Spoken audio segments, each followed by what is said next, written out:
To some of our other top stories now. The president's apparent tone shift on tariffs in China.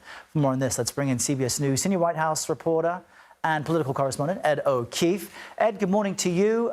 So come on, give us a fact check here. Where do negotiations really stand between the U.S. and China? China says we're not talking. The U.S. says yes, we are. What's really going on?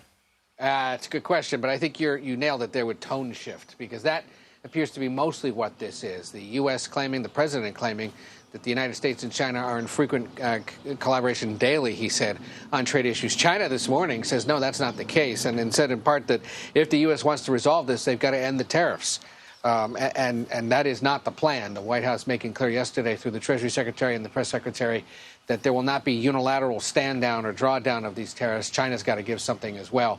The Treasury Secretary speaking to global financial leaders over at the International Monetary Fund here in Washington and suggesting that they've got to help with this rebalancing that the U.S. is seeking, and that China is just way too dependent on the sort of cheap exporting that it does to prop up its economy. So it's all in response here at the White House, at least, to the fact that the markets have been jittery over the last few weeks since this began. He's trying to get the numbers back up. They have improved because the tone, at least, has shifted, and the signal from the president is that 145% tariff is coming down. But he said, when it comes to the conversations with the 90 or so countries around the world, if they don't start talking to us more seriously, we're going to set a price in about 2 to 3 weeks of what the new tariffs are, in essence, trying to go to those conversations along.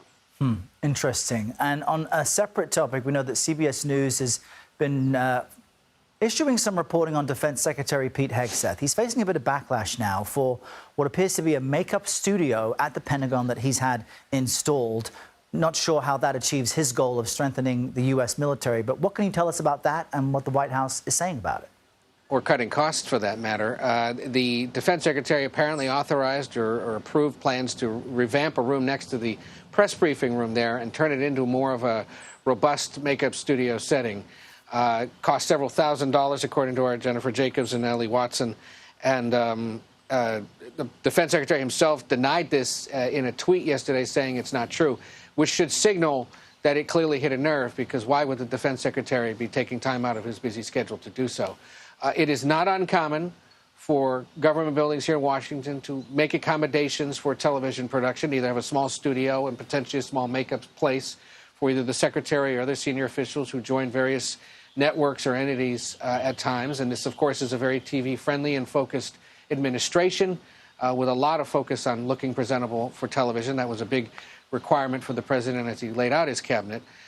But the optics of this coming as he faces so many other questions, and at a time when the administration says it's trying to curtail costs, raise more questions about the Defense Secretary and whether he should be running the Pentagon. All right, we'll keep an eye on that. Reporting Ed O'Keefe with the latest. Thanks, Ed. Take care.